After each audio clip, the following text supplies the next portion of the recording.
रसपान करेंगे होली भाई दूज की व्रत कथा। एक बुढ़िया माई थी, उसके 7 बेटे और एक बेटी थी। बेटी की शादी हो चुकी थी। जब भी उसके बेटे की शादी होती, फेरों के समय एक नाग आता और उसके बेटे को डस लेता था और बेटे की वही मृत्यु हो जाती थी और बहू विधवा। इस तरह उसके 6 बेटे मर गए। 7वें बेटे की शादी होनी बाकी थी। इस तरह अपने बेटे के मर जाने के दुख से बूढ़ी माई रो रो के अंधी हो गई थी। भाई दूज आने को हुई तो भाई ने कहा कि मैं बहन से तिलक कराने जाऊंगा। माँ ने कहा ठीक है। उधर जब बहन को पता चला कि उसका भाई आ रहा है तो वह खुशी से पागल होकर पड़ोसन के यहाँ गई और पूछने लगी कि जब बहुत प्यारा भाई घर आए तो क्या बनाना चाहिए। पड़ोसन उसकी खुशी को देखकर जल भून गई और कह दिया कि दूध से रसोई लीप, घी में चावल पका। बहन ने ऐसा ही किया। उधर भाई जब बहन के घर जा रहा था तो उसे रास्ते में सांप मिला। सांप उसे डसने को हुआ। भाई बोला, तुम मुझे क्यों डस रहे हो? सांप बोला, मैं तुम्हारा काल हूँ और तुझे डसना है। भाई बोला, मेरी बहन मेरा इंतजार कर रही है। मैं जब तिलक करा के वापस लौटूंगा तब मुझे डस लेना। सांप ने कहा, भला आज तक कोई अपने मौत के लिए लौट के आया है जो तुम आओगे? भाई ने कहा, अगर तुझे यकीन नहीं तो तू मेरे झोले में बैठ जा। जब मैं अपनी बहन के तिलक करा लूँ तब तू मुझे डस लेना। सांप ने ऐसा ही किया। भाई बहन के घर पहुंच गया। दोनों बड़े खुश हुए। भाई बोला, बहन जल्दी से खाना दे, बड़ी भूख लगी है। बहन क्या करे, ना तो दूध की रसोई सूखे न ही घी में चावल पके। भाई ने पूछा, बहन इतनी देर क्यों लग रही है, तू क्या पका रही है? तब बहन ने बताया कि ऐसे ऐसे किया है। भाई बोला, पगली, कहीं घी में भी चावल पके हैं या दूध से कोई रसोई लिपे हैं? गोबर से रसोई लीप, दूध में चावल पका। बहन ने ऐसा ही किया। खाना खा के भाई को बहुत जोर से नींद आने लगी। इतने में बहन के बच्चे आ गए। बोले, मामा मामा हमारे लिए क्या लाए हो? भाई बोला, मैं तो कुछ नहीं लाया। बच्चे ने वह झोला ले लिया जिसमें सांप था। जैसे ही उसे खोला उसमें से हीरे का हार निकला। बहन ने कहा, भैया तूने बताया नहीं कि तू मेरे लिए इतना सुंदर हार लाए हो। भाई बोला, बहन तुझे पसंद है तो तू ले ले।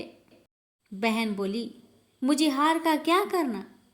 अगले दिन भाई बोला, अब मुझे जाना है, मेरे लिए खाना रख दे। बहन ने उसके लिए लड्डू बना के एक डिब्बे में रख दिए। भाई कुछ दूर जाकर थक कर एक पेड़ के नीचे सो गया। उधर बहन के जब बच्चों को जब भूख लगी तो माँ से कहा कि खाना दे दो। तो माँ ने कहा, खाना अभी बनने में देर है। तो बच्चे बोले कि मामा को जो रखा है वही दे दो। तो वह बोली कि लड्डू बनाने के लिए बाजरा पीसा था, वही बचा पड़ा है, चक्की में जाकर खा लो। बच्चों ने देखा कि चक्की में तो सांप की हड्डियाँ पड़ी है।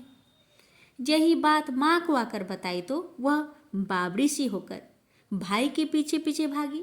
रास्ते भर लोगों से पूछती कि किसी ने मेरा गैल बटोई देखा, किसी ने मेरा बावड़ा सा भाई देखा। तब एक ने बताया कि कोई लेटा तो है पेड़ के नीचे, देख ले, वही तो नहीं। भागी भागी पेड़ के नीचे पहुंची, अपने भाई को नींद से उठाया। भैया भैया, कहीं तूने मेरे लड्डू तो नहीं खाए? भाई बोला, ये ले तेरे लड्डू, नहीं खाए मैंने, ले दे के लड्डू ही तो दिए थे। उसके भी पीछे पीछे यहाँ तक आ गई। बहन बोली, नहीं भाई, तू झूठ बोल रहा है, जरूर तूने खाया है, अब तो मैं तेरे साथ चलूँगी। भाई बोला, तू ना मान रही तो चल फिर। चलते चलते बहन को प्यास लगती है। वह भाई को कहती है कि मुझे पानी पीना है। भाई बोला, अब मैं यहाँ तेरे लिए पानी कहाँ से लाऊं? देख दूर कहीं चील उड़ रही है, चली जा, वहाँ शायद तुझे पानी मिल जाए। तब बहन वहाँ गई और पानी पीकर जब लौट रही थी तो रास्ते में देखती है कि एक जगह जमीन में 6 शिलाएं गढ़ी है और एक बिना गढ़े रखी हुई थी। उसने एक बुढ़िया से पूछा कि ये सिलाई कैसी है। उस बुढ़िया ने बताया कि एक बुढ़िया है, उसके 7 बेटे थे। 6 बेटे तो शादी के मंडप में ही मर चुके हैं, तो उनके नाम की ये सिलाई जमीन में गड़ी है। अभी 7वें बेटे की शादी होनी बाकी है। जब उसकी शादी होगी तो वो भी मंडप में ही मर जाएगा, तब यह 7वीं शिला भी जमीन में गर जाएगी। यह सुनकर बहन समझ गई ये सिलाई किसी और की नहीं बल्कि उसके 7 भाइयों के नाम की है। उसने उस बुढ़िया से अपने 7वें भाई को बचाने का उपाय पूछा। बुढ़िया ने उसे बतला दिया कि वह अपने 7वें भाई को कैसे बचा सकती है। सब जानकर वह वहाँ से अपने बाल खुले करके पागलों की तरह अपने भाई को गालियाँ देती हुई चली। बहन भाई के पास आकर बोलने लगी, तू तो जलेगा, कूटेगा, मरेगा। भाई उसके ऐसे व्यवहार को देखकर चौंक गया, पर उसे कुछ समझ में नहीं आया। इसी तरह दोनों बहन माँ के घर पहुँच गए। थोड़े समय के बाद भाई के लिए सगाई आने लगी। उसकी शादी तय हो गई। जब भाई को सेहरा पहनाने लगी तो बहन बोली, इसको क्यों सेहरा बांधेगा? सेहरा तो मैं पहनूंगी, ये तो जलेगा मरेगा। सब लोग ने परेशान होकर सेहरा बहन को दे दिया। बहन ने देखा उसमें कलंगी की जगह सांप का बच्चा था। बहन ने उसे निकाल के फेंक दिया। अब जब भाई घोड़ी चढ़ने लगा तो बहन फिर बोली, ये घोड़ी पर क्यों चढ़ेगा? घोड़ी पर तो मैं बैठूंगी, ये तो जलेगा मरेगा। इसकी लाश को चील कौवे खाएंगे। सब लोग बहुत परेशान। सबने उसे घोड़ी पर भी चढ़ने दिया। अब जब बारात चलने को हुई तब बहन बोली, ये क्यों दरवाजे से निकलेगा? ये तो पीछे के रास्ते से जाएगा। दरवाजे में से तो मैं निकलूंगी। जब वह दरवाजे के नीचे से जा रही थी तो दरवाजा अचानक गिरने लगा। बहन ने एक ईंट उठाकर अपनी चुनरी में रख दी। दरवाजा वहीं की वहीं रुक गया। सब लोगों को बड़ा अचंभा हुआ। रास्ते में एक जगह बारात रुकी तो भाई को पीपल के पेड़ के नीचे खड़ा कर दिया। बहन कहने लगी, ये क्यों छांव में खड़ा होगा? ये तो धूप में खड़ा होगा। छांव में तो मैं खड़ी होंगी। जैसे ही वह पेड़ के नीचे खड़ी हुई, पेड़ गिरने लगा। बहन ने एक पत्ता तोड़कर अपनी चुनरी में रख लिया। पेड़ वहीं की वहीं रुक गया। अब तो सबको विश्वास हो गया कि ये बावली कोई जादू टोना सीख कर आई है, जो बार बार अपने भाई की रक्षा कर रही है। ऐसे करते करते फेरू का समय आ गया।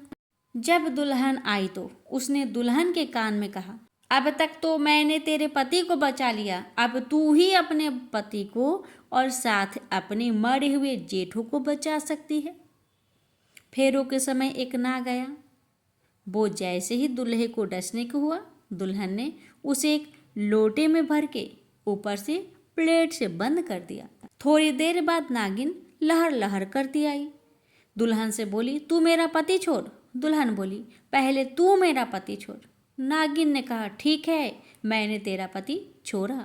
दुल्हन ने कहा, ऐसे नहीं, पहले 3 बार बोल। नागिन ने 3 बार बोली। फिर बोली कि अब मेरे पति को छोड़। दुल्हन बोली, एक मेरे पति से क्या होगा? हंसने बोलने के लिए जेठ भी तो होना चाहिए। एक जेठ को भी छोड़। नागिन ने जेठ के भी प्राण दे दिए। फिर दुल्हन ने कहा, एक जेठ से लड़ाई हो गई तो एक और जेठ, वो विदेश चला गया तो तीसरा जेठ भी छोड़। इस तरह एक एक करके दुल्हन ने अपने 6 जेठों को जीवित करा लिए। उधर रो रो के बुढ़िया का बुरा हाल था कि अब तो मेरा 7वां बेटा भी बाकी बेटों की तरह मर जाएगा। गांव वालों ने उसे बताया कि उसके 7 बेटा और बहुएं आ रही हैं। तो बुढ़िया बोली, अगर यह बात सच है तो मेरी आंखों की रोशनी वापस आ जाए और मेरे सीने से दूध की धार बहने लगे। ऐसा ही हुआ। अपने सारे बहू बेटों को देखकर वह बहुत खुश हुई। बोली, ये सब तो मेरी बावली बेटी का किया है। कहाँ है मेरी बेटी? सब बहन को ढूंढने लगे। देखा तो वह भोसे की कोठरी में सो रही थी। जब उसे पता चला कि उसका भाई सही सलामत है तो वह अपने घर को चली। उसके पीछे पीछे सारी लक्ष्मी भी जाने लगी। बुढ़िया ने कहा, बेटी पीछे मुड़ के तो देख, तू सारी लक्ष्मी ले जाएगी तो तेरे भाई भाभी क्या खाएंगे। तब बहन ने पीछे मुड़ के देखा तो कहा, जो माँ ने अपने हाथों से दिया वह मेरे साथ चल, बाद बाकी का भाई भाभी के पास रहे। इस तरह एक बहन ने अपने भाई की रक्षा की। भगवान इस कथा को कहने वाले और श्रद्धापूर्वक सुनने वाले सभी बहनों की भाई की रक्षा करे।